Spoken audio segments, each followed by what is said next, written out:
ये जो तस्वीरें हैं ना, अगर किसी को पता ना हो कि लेह लद्दाख में क्या चल रहा है, तो इन्हें देखकर कोई भी चौंक जाएगा। लगता है जैसे किसी वॉर जोन की तस्वीरें हों, है ना? पर ऐसा है नहीं। ये तस्वीरें किसी जंग के मैदान की नहीं, बल्कि हमारे ही देश के एक बहुत ही शांत समझे जाने वाले इलाके की हैं। जी हाँ, ये तस्वीरें लद्दाख की हैं। वही लद्दाख जिसे हम उसकी शांति के लिए जानते हैं। ये वाकई एक चौंकाने वाला बदलाव है। सोचिए, लद्दाख जहां भारत के सबसे मिलनसार और शांत लोग रहते हैं, आज वहां इतनी अशांति क्यों है? तो सवाल यही है कि भारत के सबसे शांत इलाकों में से एक लद्दाख में आखिर ये हिंसा भड़की कैसे? आज हम इसी सवाल का जवाब तलाशेंगे। चलिए समझने की कोशिश करते हैं कि 6 साल से जो विरोध शांति से चल रहा था, वो अचानक हिंसक कैसे हो गया और इसके पीछे की असली कहानी है क्या। तो देखिए, ये सब कुछ अचानक नहीं हुआ। इसकी जड़ें काफी गहरी हैं। ये कहानी है पिछले 6 सालों से चली आ रही कुछ मांगों की, जिन्हें कह सकते हैं कि लगातार अनसुना किया गया। तो चलिए सबसे पहले इन्हीं मांगों पर एक नजर डालते हैं। प्रदर्शनकारियों की कुल मिलाकर 4 मेन डिमांड्स हैं। सबसे पहली, लद्दाख को एक फुल फ्लेज्ड स्टेट यानी पूर्ण राज्य का दर्जा मिले। दूसरी और शायद सबसे जरूरी मांग, वो है इसे संविधान की 6ठी अनुसूची यानी 6th शेड्यूल में शामिल करना। इसके अलावा वो चाहते हैं कि स्थानीय नौकरियों के लिए एक पब्लिक सर्विस कमीशन बने और पार्लियामेंट में उनकी जो 1 सीट है उसे बढ़ाकर 2 कर दिया जाए। अब सवाल ये है कि ये 6ठी अनुसूची यानी 6th शेड्यूल आखिर है क्या और ये इतना जरूरी क्यों है? देखिए, ये एक तरह का संवैधानिक सुरक्षा कवच है। ये आदिवासी इलाकों को उनकी जमीन, जंगल, उनके रिसोर्सेज और कल्चर पर कंट्रोल रखने का अधिकार देता है। और ये बात जानना बहुत जरूरी है कि लद्दाख की 97% आबादी ट्राइबल है, तो जाहिर है ये मांग उनकी पहचान और उनके जीने के तरीके को बचाने के लिए है। और नौकरियों की मांग भी उतनी ही बड़ी वजह है।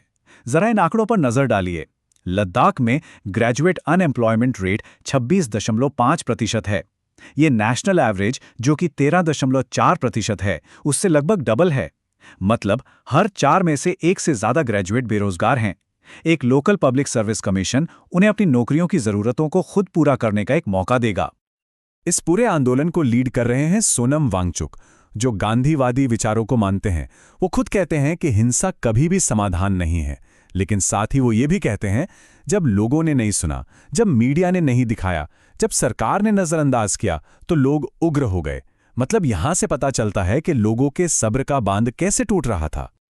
तो आखिर वो ब्रेकिंग पॉइंट क्या था? वो कौन सा मोड़ आया जहां सालों का सब्र सिर्फ कुछ ही दिनों में जवाब दे गया? चलिए अब उस टाइमलाइन को समझते हैं जिसने इस शांतिपूर्ण आंदोलन को हिंसा की आग में धकेल दिया। सब कुछ बहुत तेजी से हुआ। 10 सितंबर को सोनम वांगचुक ने अपनी भूख हड़ताल फिर से शुरू की। इसके ठीक 11 दिन बाद 21 सितंबर को सरकार ने बातचीत का ऑफर तो दिया, लेकिन जो शर्तें रखीं वो प्रदर्शनकारियों को सही नहीं लगी। उन्हें अपमानजनक महसूस हुआ।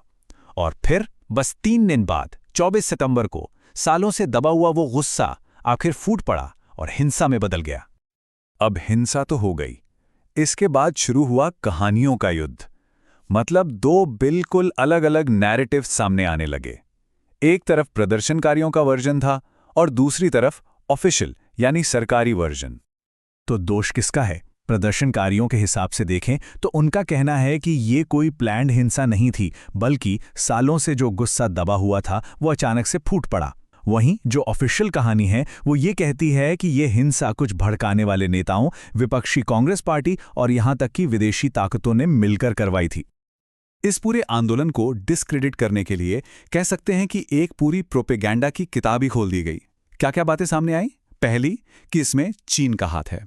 फिर कहा गया कि नहीं, ये CIA या किसी और विदेशी एजेंट का काम है।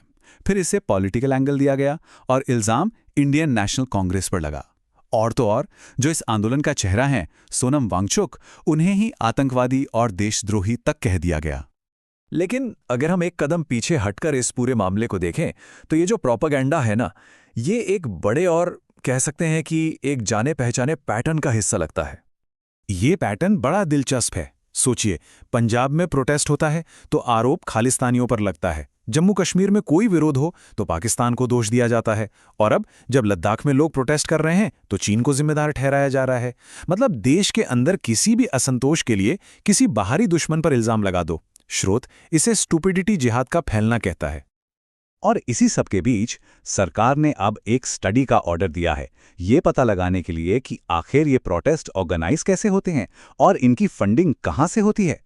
जाहिर है सरकार इस मामले को लेकर काफी गंभीर है। देखिए, एक बात तो साफ है, हिंसा कभी भी किसी भी मसले का हल नहीं हो सकती। ये बिल्कुल सच है। लेकिन एक सवाल और भी है जिस पे सोचना जरूरी है। सवाल ये कि जब किसी की शांतिपूर्ण अपील को 1-2 नहीं बल्कि पूरे 6 साल तक नजरअंदाज किया जाए, तो उसकी कीमत क्या होती है? तो दोस्तों, आज के लिए बस इतना ही। उम्मीद है इन्फॉर्मेशन समझ आ गई होगी। अब आप अपनी राय कमेंट में बताएं कि जो हिंसा लद्दाख में हुई उसका कौन जिम्मेदार है। और हाँ, ऐसे ही न्यूज़ अपडेट के लिए वीडियो लाइक, शेयर और चैनल को सब्सक्राइब करना ना भूलें। मिलते हैं ऐसे ही अगली इन्फॉर्मेटिव वीडियो में। तब तक के लिए स्वस्थ रहिए, खुश रहिए।